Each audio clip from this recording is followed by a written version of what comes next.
Have you ever heard about isekai stories? Those are tales where an ordinary person from our modern world suddenly ends up somewhere else, in another universe, in a distant past, or in a completely different reality altogether. Sometimes the hero is physically transported there. Other times they wake up inside someone else's body, and in some especially creative cases, not even a human body at all. Now imagine this. You are the one who gets transported. No warning, no tutorial. You open your eyes, and it's the Middle Ages. What do you do next? Do you try to change the course of history? Invent things centuries ahead of their time?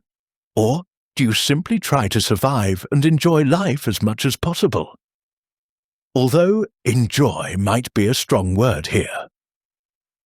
So today we've prepared a full survival guide for medieval Europe, where you might end up sleeping, what you'll probably eat, who you should absolutely avoid, and where people went to relax before Netflix, electricity, and plumbing existed. Fasten your cloak, traveller.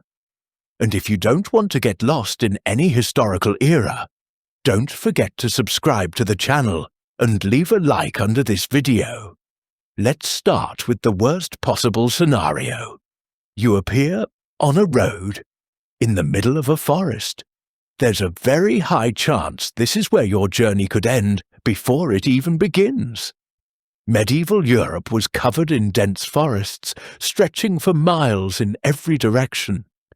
And these forests weren't peaceful fairy tale locations. They were home to predators that had zero fear of humans. Pick your nightmare opponent: a massive bear, a territorial wolf pack, an aggressive wild boar, or a stubborn moose that decides today is your last day on Earth. No matter which one you meet, your odds are terrible. But even if you somehow avoid wild animals, the real dangers are still ahead. Roads in the Middle Ages weren't guarded. They weren't safe, and they definitely weren't empty. They were crawling with bandit gangs, scammers, deserters, escaped criminals, and people who would absolutely kill you for your boots. Walking alone toward a city? Bad idea. This won't be a romantic encounter with a noble outlaw like Robin Hood.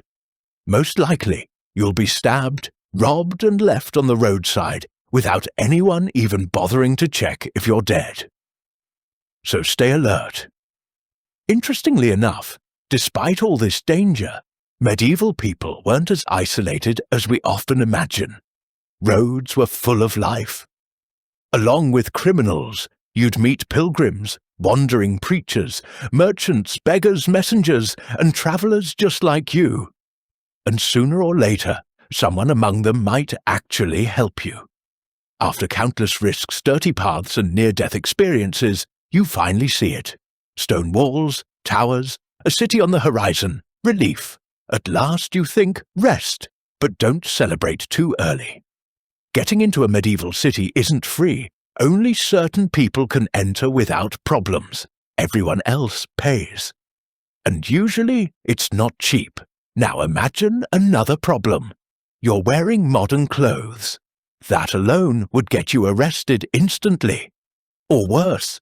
So let's be generous and assume you didn't arrive as yourself. Instead, you woke up inside the body of a local resident. You pay the entrance fee. The gate opens. You step inside the city. What now? By now, hunger is impossible to ignore. Surprisingly, medieval cities offer plenty of quick food options. Something very similar to fast food already exists here. The taste may feel strange to a modern person, but it's far from the tasteless grey mush people often imagine. Cooks actively use herbs and spices, and they do care about how food looks. You could order a meat pie filled with liver, or a thick stew served inside a hollowed-out loaf of bread. The bread works as a bowl, and technically you can eat it too. Though most people don't bother and simply throw it away. You're not in a hurry. Time works differently here, and if street food doesn't satisfy you, there's always another option. A tavern, or an inn. Inside, the air is thick with smoke, noise, and voices. The menu is broader, the drinks are stronger, and the atmosphere feels alive. This is where people exchange news, gossip, and rumours from across the region. You'll hear about wars, marriages of nobles, trade routes, strange events, and local scandals. Travellers tell stories, merchants boast, and locals listen carefully. After such a long and dangerous journey, you might even attract attention yourself. Someone will surely ask where you came from. Someone else will want to know where you're going. There's even a small chance a local minstrel or troubadour will turn your adventures into a song. No promises, though. An inn is also a place to sleep. Usually, this is where wealthier guests stay. Officials, merchants, messengers, and travellers with money. The owner is often a well-off person, which means comfort comes at a price. Be ready to spend your hard-earned coins. Once food and lodging are settled, it's time to look for entertainment. First option, public executions. If you're in England, this is practically mandatory viewing. The laws here are brutal, and even petty theft can send someone to the scaffold. In southern France, things are calmer. Public executions are rare, maybe 1 or 2 a month. Most criminals are dealt with quietly. Hanging is common, fast, and not particularly theatrical. But in medieval England, punishment can be extreme. Hanging, disemboweling, quartering. What remains of the criminal is often displayed in public places as a warning to everyone else. London Bridge, for example, is famous for this grim decoration. If that doesn't appeal to you, there are other spectacles. Large crowds sometimes gather in fields or city squares for strange team games. Dozens of people chase after an object, usually something like a ball, with rules no one fully understands. You can cheer for your side while drinking. Sometimes the game ends peacefully. Sometimes it ends in a massive brawl. Honestly, not that different from modern sports. As you can see, medieval life isn't entirely alien. Some things never change. Networking in the Middle Ages works very differently from what you're used to. There are only 2 real places where people actively socialize: taverns and churches. So, whether you like it or not, attending a church service is a very good idea. Church isn't just about prayer. It's the main meeting point for the entire community. People from nearby villages and neighborhoods gather there regularly. This is where you hear the freshest gossip. Learn about local conflicts, marriages, deaths, and alliances. Religion dominates everyday life. If you don't go to church, people will notice. And if they notice, they'll start asking questions. And if questions pile up, suspicion follows. So don't risk it. Yes, entertainment options are limited. At some point, your hand might instinctively reach for your pocket, searching for a phone that doesn't exist. But let's imagine you were lucky enough to bring it with you from the future. The battery won't last long. There are no power outlets here. But while it works, it could at least help you distract yourself during long evenings or lonely meals. Sooner or later, though, you'll need something far more important than entertainment. You'll need money. This is where reality hits hard. Cities offer work almost exclusively to professionals. Blacksmiths, tanners, glassmakers, herbalists, potters. All of them belong to guilds. These guilds strictly control who is allowed to work, how much they earn, and even where they live. Think of them as early trade unions, but far more aggressive. If you're a stranger with no connections, no local reputation, and no guild membership, your chances of finding honest work in a city are almost zero. There are alternatives. One of them is crime. Every medieval city has its underworld. Thieves, pickpockets, burglars, and gangs. But joining them isn't easy either. Territory is already divided. Everyone knows their place. This isn't a fantasy game where a thieves' guild hands out quests to newcomers. So what's left? The countryside. Villages don't trust outsiders. Sometimes they distrust them even more than cities do.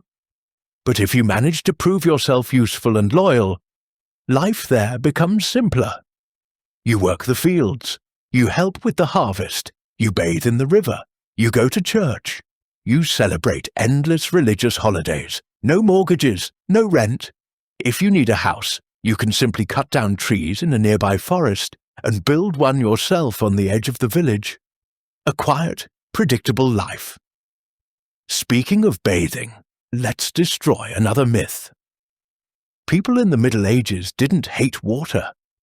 Public bathhouses existed in many cities and were incredibly popular. They were social hubs of their time.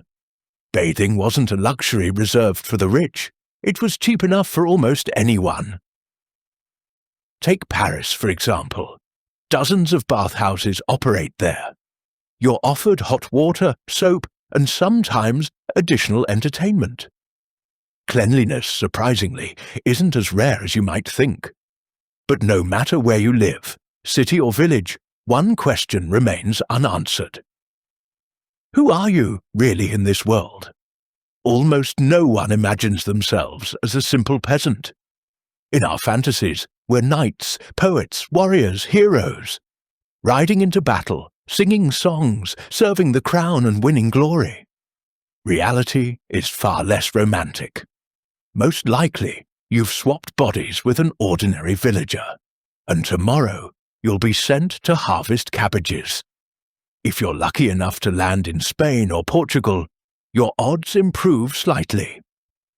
There, becoming a noble hidalgo is more realistic, but don't get too excited. Instead of castles and luxury, you inherit massive family debts and a proud last name. Congratulations, you're basically Don Quixote on a budget. Just try not to attack windmills. Let's be honest. You won't be walking into the royal palace of France to casually chat with King Louis.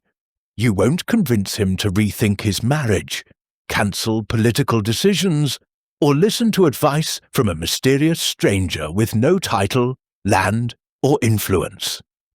That kind of access simply doesn't exist.